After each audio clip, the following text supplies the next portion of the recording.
네, 감사합니다. 저는 서울대병원의 흉부외과에 근무하고 있는 강창현입니다.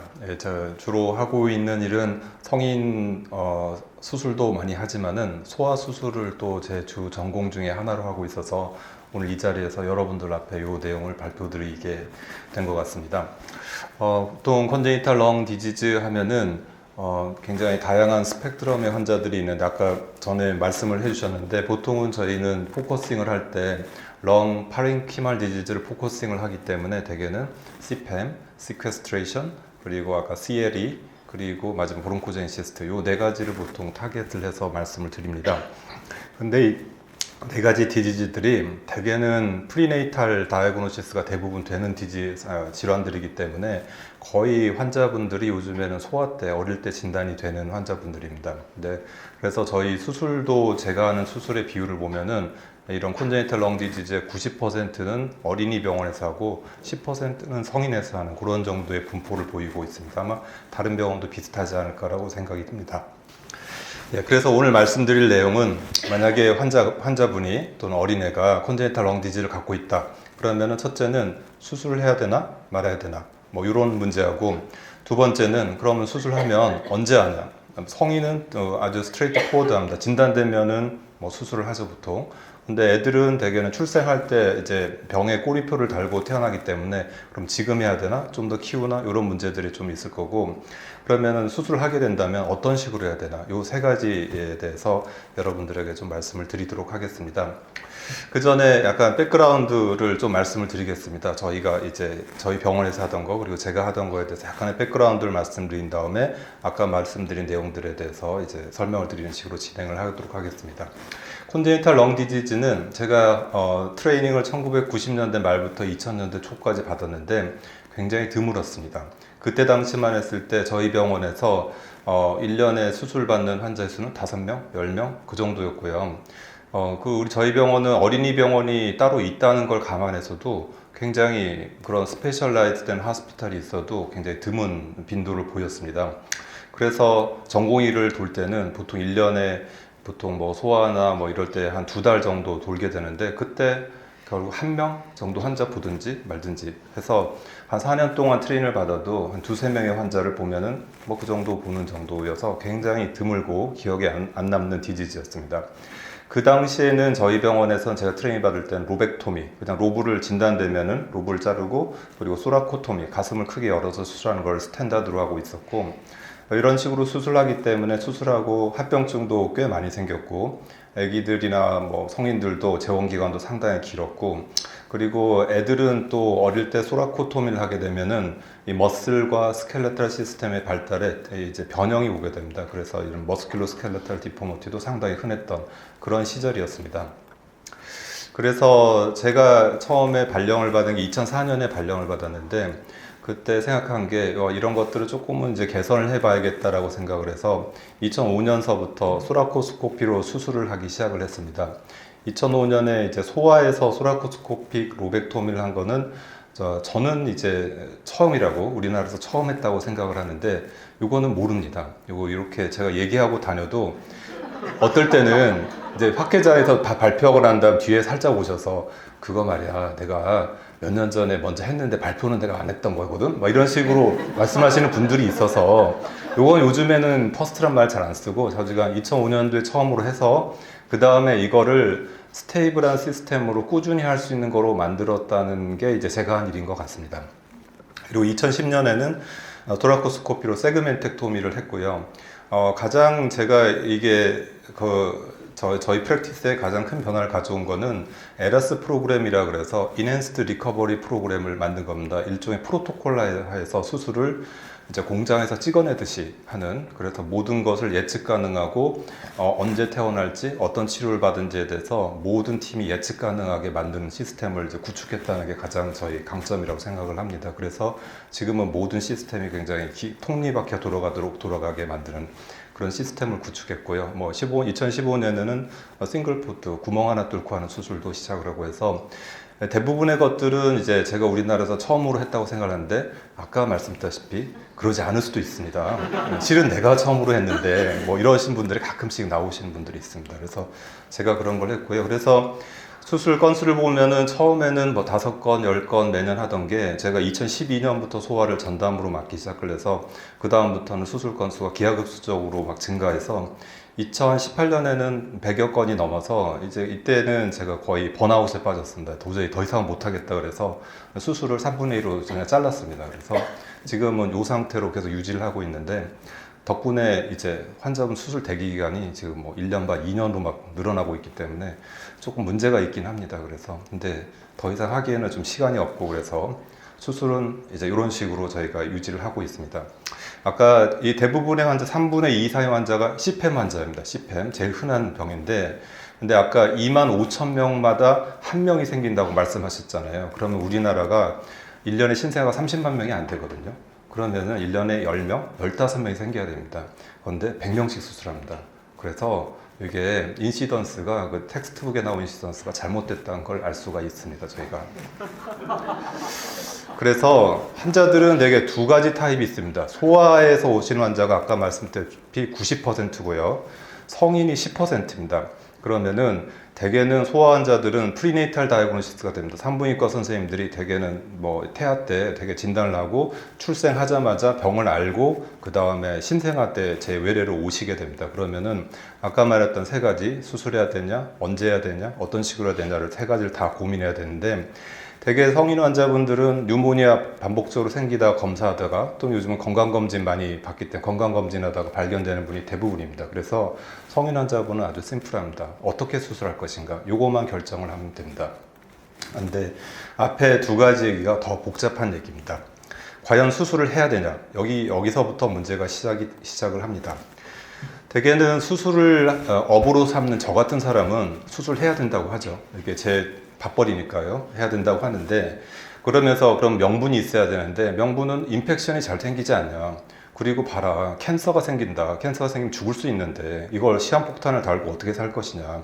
그리고 환자가 뉴모니아가 생기고 나서 수술하려면 뭐 어드히전도 생기고 여러 가지 컴플리케이션도 생기기 때문에 빨리 하는 게 좋다. 이런 식으로 얘기를 하는데 많은 소아과 선생님들은 아기가 태어나고 작은데 아기는 너무 멀쩡하고 잘 사는데 왜 이런 애를 수술해야 되냐라고 반론을 제기하고 계신 분도 많습니다. 그리고 실제적으로 말리그넌시 레이트도 굉장히 드물고요. 낮다고 보고되고 있고요.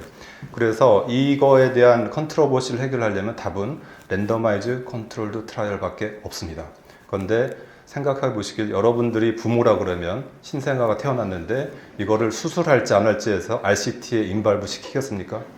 전 세계 그런 부모는 없을 겁니다. 그래서 이거는 영원히 풀리지 않은 숙제입니다. 그래서 우리가 이걸 판단할 때는 인다이렉트 에비던스로 항상 판단을 합니다. 우리가 인펙션이 많이 생긴다. 그러면 과연 얼마의 빈도로 생기느냐? 그래서 리트로그레이드한 그런 페이퍼들을 쭉 보면은 이게 중구난방입니다. 어떤 페이퍼는 한 3%에서 생긴다. 얼마나 팔로우했을 때 인펜시까지 생후 1살까지 팔로우해보니까 3%에서 생기더라. 이런 논문도 있는가 하면 어떤 논문은 64%에 생기다. 대부분 생긴다. 이런 논문들이 있어서 논문을 베이스로 해서 판단하기는 굉장히 어렵습니다. 그래서 저희가 답답해서 저희 환자들 대상으로 분석을 해봤습니다. 저희 서울대병원의 컨제니탈 렁 디지즈를 대상으로 들어온 외래를 다니는 모든 환자를 대상으로 과연 얼마의 인시던스로 생기나 조사를 해봤더니 생후 1살 될 때까지는 약 20%가 생기고 생후 10살 될 때까지 80%의 인펙션 인시던스가 있습니다. 그래서 저희 생각에는 성인이 될 때까지 대개 90%의 환자가 최소한 한 번 이상의 뉴모니아 히스토리를 갖는 거로 저희가 예측을 하고 있습니다. 그래서 우리가 생각하는 것보다 인펙션에 생기는 인시던트는 굉장히 높다라고 저희는 생각하고 있습니다. 그러지만은 여기에는 또 바이어스가 있습니다.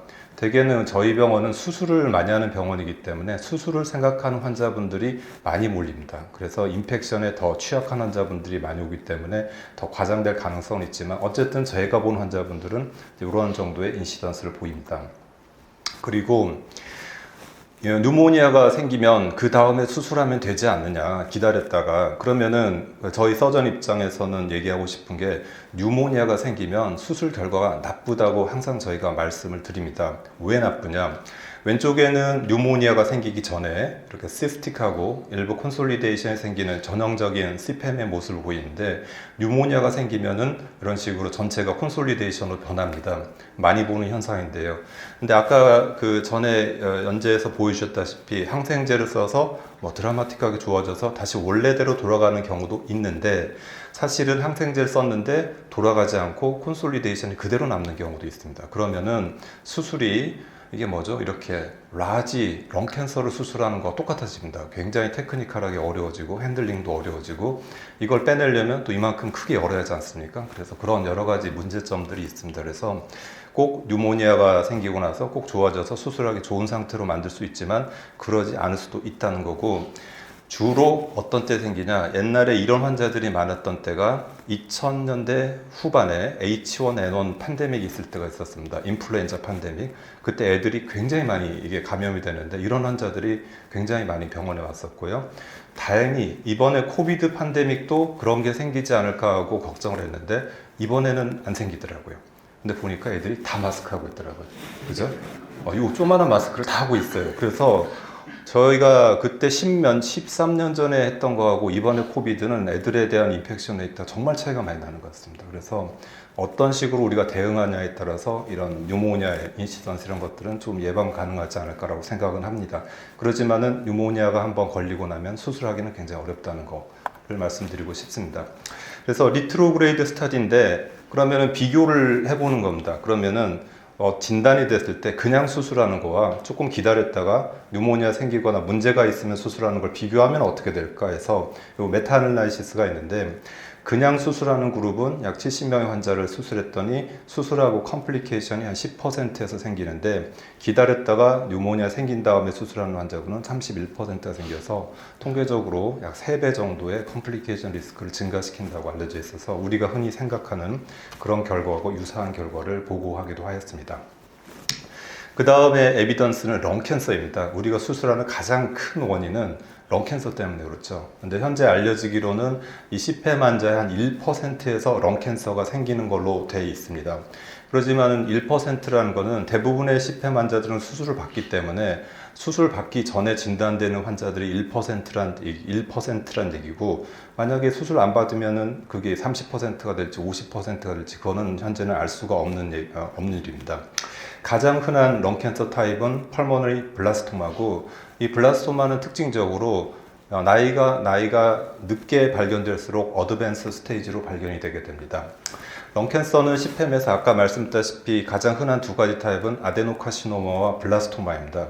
아데노카시노마는 타입 1 CPM에서 생기는데, 현재까지 이 페이퍼에 따르면 20케이스가 보고되어 있다고 그러는데, 가장 최근 페이퍼에는 한 50 케이스가 전 세계적으로 보고되어 있는 걸로 되어 있고요.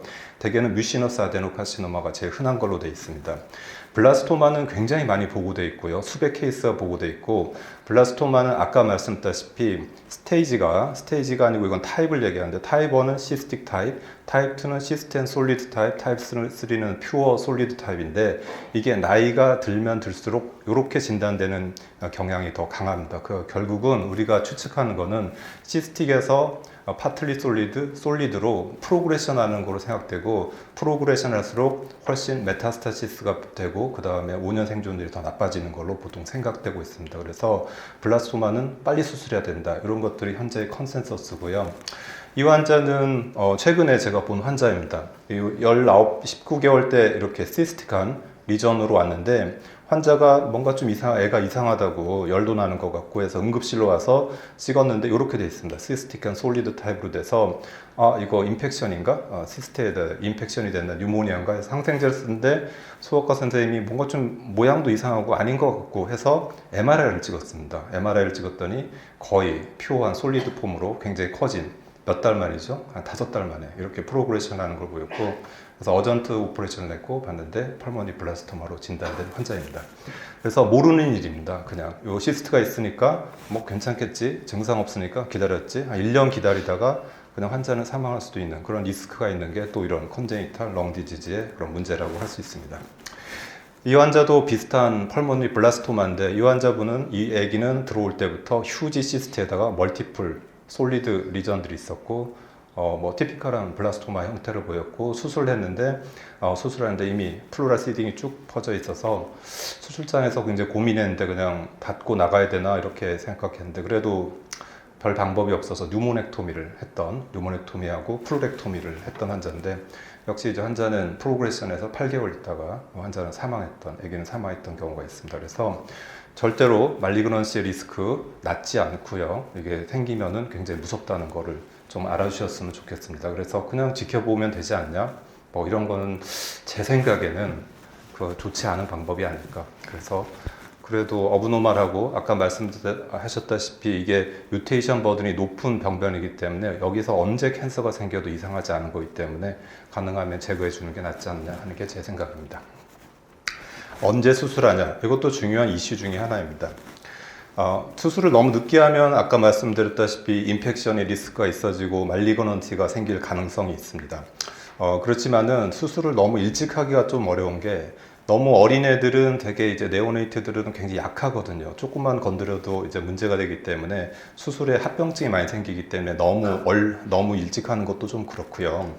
그래서 적당한 시기에 밸런스를 찾아야 되는데 적당한 시기라는 거는 수술의 컴플리케이션이 적고 그리고 렁 펑션에 도움이 되는 시기를 찾는 게 제일 중요합니다. 그래서 우리가 소아의 렁은 항상 저희 보호자분 때 얘기합니다. 애들은 폐를 자르면 다시 자라요. 이렇게 얘기를 하거든요. 근데 요게 이제 뭐 거짓말이 아니냐 얘기를 하는데 요게를 서포트하는 페이퍼들은 굉장히 많습니다. 왼쪽은 나이에 따라서 가로축은 나이죠. 알베올루스의 숫자를 카운팅한 겁니다. 이거는 주로 이제 카데바를 갖고 60년대, 70년대 한 스타디들인데요. 일부를 잘라서 카운팅하고 그걸 렁 볼륨으로 곱해서 실제로 이 환자한테서 알베올루스가 얼마나 있는가를 봤을 때 알베올루스 숫자는 나이가 먹을수록 점점 증가하는 양상을 보이고 대개는 7살 내지 8살이 지나가면은 플래튜에 다다르는 걸로 보통 사람들이 생각을 하고 있습니다. 옛날 페이퍼에 의하면. 그래서 아까 말씀하신 아까 전에 이제 말씀하신 강의하신 거에도 8살 정도가 이제 뭐 렁이 알베올루스가 그로스하는 그런 에이지다라고 이제 얘기를 많이 합니다. 그래서 저도 페이퍼 쓸 때 항상 이제 얼리 알베올라이제이션을 위해서 빨리 수술해야 된다 그러는데 이 페이퍼가 2012년에 나왔는데 이거는 헬륨 MR이란 거를 갖고 이제 그거를 메저를 했나 봅니다. 10살에서 20살 거의 성인에 가까운 청소년들을 대상으로 메저를 했는데 가설을 알베올라이제이션이 전혀 안 된다. 자라면서 10세 이후에는 라는 가설을 세웠을 때에 코이피션시, 디퓨전 코이피션시 이런 커브를 그릴 거라고 수학적으로 계산을 하고 그리고 모든 것이 새로 다 알베올라이제이션이 된다라고 가설했을 때 그 그래프가 요거라고 했을 때 실제로 이런 환자들한테서 측정되는 거는 그 중간 어딘가 있다. 이렇게 해서 실제로 10살이 넘어도 알베올라이제이션이 된다라고 증명한 페이퍼입니다. 되게 어려운 페이퍼인데요. 왜 말씀을 드리냐면은 제가 그렇게 해서 논문을 쓰면 리뷰어가 항상 요거를 근거로 하면서 리젝트를 막 합니다. 그러지 않다. 이게 나이가 청소년 때도 알베올라이제이션 된다. 그래서 이 논문을 좀 봐라, 바보야. 뭐 이런 식으로 얘기를 하기 때문에 참 이제 애증에 쌓인 그러지만은 맞습니다. 이제 청소년 때도 되는데 커브를 보면 아시겠지만 가장 큰 알베올라이제이션은 요때 일어납니다. 어릴 때 일어나고 성인에선 일어나도 아주 약간 일어난다고 이해하시면 돼서 그래서 저희가 타겟으로 삼는 거는 폐를 잘랐을 때 이게 엠피제마로 볼륨만 늘어나는 게 아니고 실제로 알베올루스도 늘어나고 볼륨도 늘어나는 그런 아이디어란 상태를 맞춰야 되기 때문에 요 나이대를 가장 아이디어란 타겟으로 잡습니다. 그래서 일찍 수술하는 거를 권장을 하고요. 그거를 서포트하는 논문도 꽤 있습니다. 그래서 일찍 수술하는 거와 늦게 나이가 들어서 수술하는 경우에 레지듀얼 볼륨을 체크를 한 스터디가 있습니다. 레지듀얼 볼륨이 크다는 거는 그만큼 데드 스페이스 벤틸레이션이 크고 엠피제마토스 체인지가 많이 한다는 얘기인데 근데 어릴 때 수술할수록 레지듀얼 볼륨이 적은 거를 이 논문에서 보고를 하고 있습니다. 주로 1살에서 2살 때 수술하는 게 제일 좋다. 이런 식으로 하는 논문도 있고요. 또 비슷한 거 있습니다. 핵의학과에서 이날레이션 스캔을 통해서 그 이날레이션 된 그 레디오 아이소토프가 얼마나 빨리 빠져나가나 늦게 빠져나갈수록 엠피제마가 심하다고 판정을 하는 거죠. 그것도 마찬가지로 1살 이전에 수술할수록 더 이제 트랜짓 타임이 빨라지기 때문에 그래서 이것도 빨리 수술하는 거를 선호하는 그런 연구 결과로 보고하는 게 있습니다.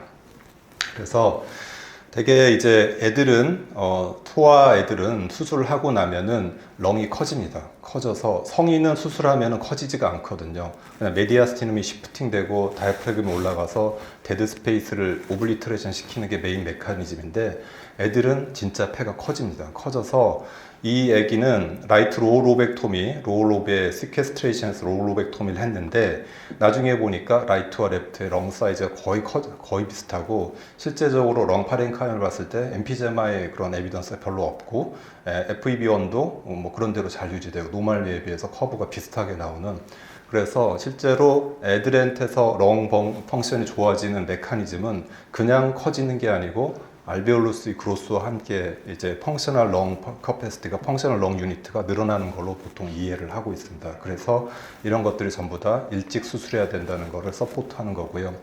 이런 경우는 굉장히 익스트림한 케이스입니다. 얘는 신생아인데요. 태어날 때 렁이 이렇게 됐습니다.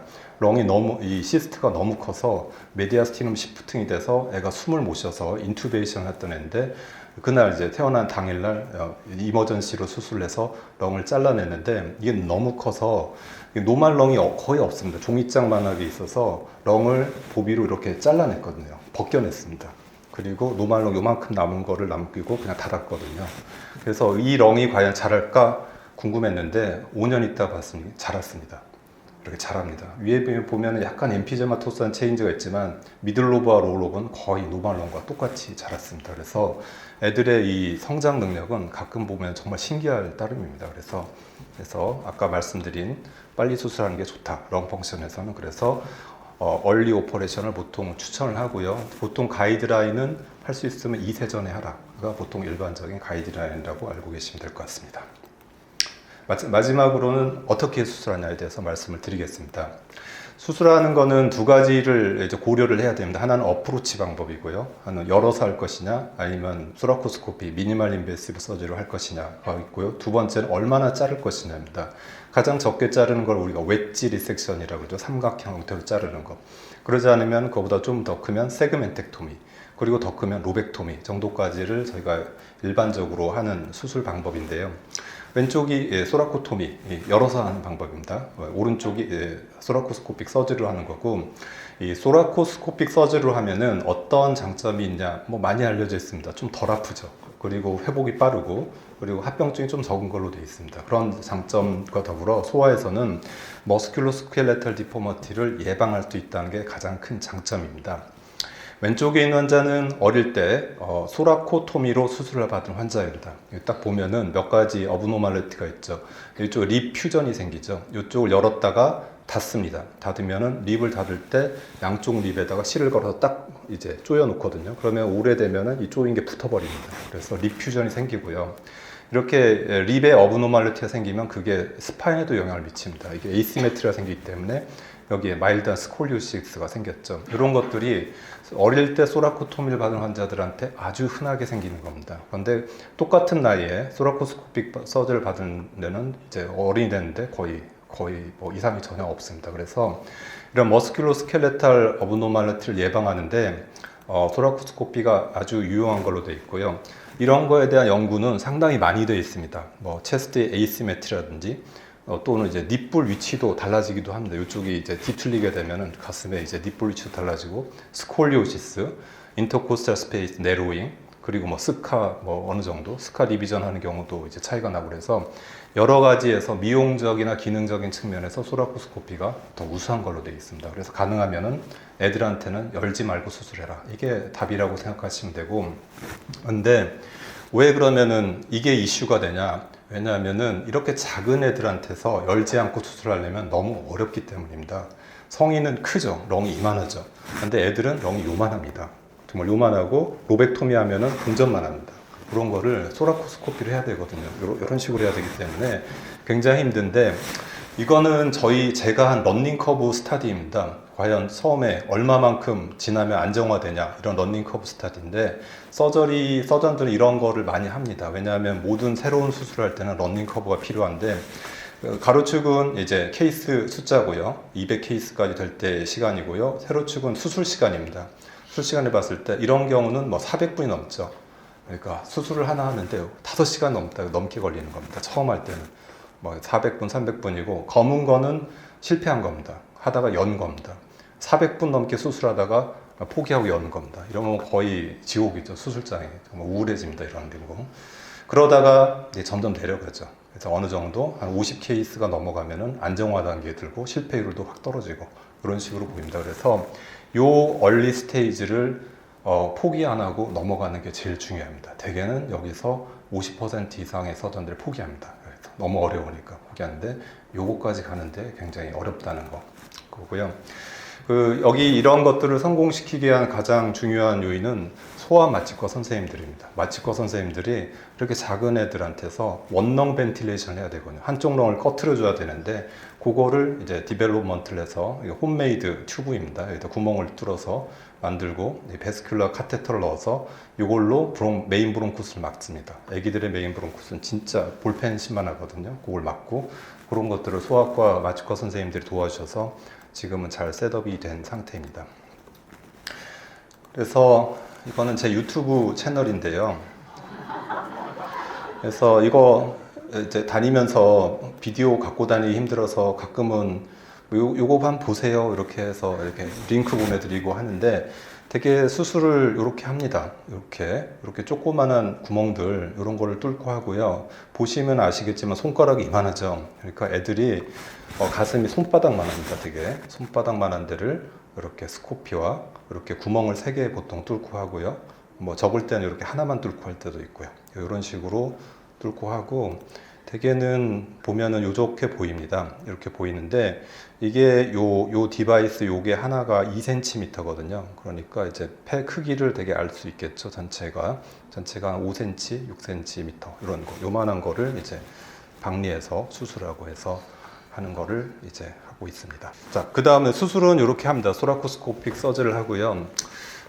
근데 얼마나 자르느냐는 현재도 로브를 자르는 게 스탠다드입니다. 대개는 스탠다드인데 근데 이제 대개는 아무리 소아 어린애들이 렁의 리제너레이션 능력이 뛰어난다 그래도 적게 자르면 좋겠죠. 적게 자를수록 나중에 얘가 뭐 나중에 100살을 살지 150살 살지 모르지 않습니까? 요즘 애들은 한 100살은 살 것 같은데 100살 사는 동안에 코로나가 뭐 한 10번은 온다 그래도 살아날 확률이 높을 때니까 그래서 적게 자르려 그러는데 근데 문제는 이게 로벡토미도 굉장히 작아서 힘든데 세그멘텍토미 더 작아야 되니까 이거 테크니컬하게 가능한가 이런 거하고 과연 완벽하게 다 제거가 되냐 남기는 거 아닌가 뭐 이런 거하고 세 번째는 그렇게 하면은 진짜 렁 펑션이 좋나 뭐 이런 것들에 대해서 아직은 잘 클리어하지 않은 이슈들이 남아 있습니다. 세그멘텍토미는 이런 경우가 이제 가장 이제 흔한 세그멘텍토미 인디케이션입니다. 그래서 CPAM은 주로 이렇게 포스티리어 베이젤 세그멘트에 가장 많이 생깁니다. 그래서 세그멘텍토미하기 제일 좋은 위치에 생기는 경우가 많고요. 이런 경우는 어퍼 로브의 레프트 어퍼 로브의 어퍼 디비전과 레프트 로우 로브의 수피리어 세그멘트까지 이렇게 연결된 경우도 많습니다. 이런 경우는 멀티 세그멘텍토미라는 이런 두 가지 인디케이션으로 보통 수술하게 됩니다. 그래서 저희가 2010년부터 시작을 해서 한 10년간 이제 한 80명 정도를 세그멘텍토미를 해서 로벡토미와 비교해서 어떤가 하고 이제 논문을 발표한 적이 있는데 대개 보면은 로벡토미하고 비슷한 결과를 내놓습니다. 로벡토미보다 더 나쁘지는 않다. 얼리 아웃컴이. 대체 특징적인 거는 세그멘텍토미는 렁 파렌카임을 자르기 때문에 에어리키지가 많습니다.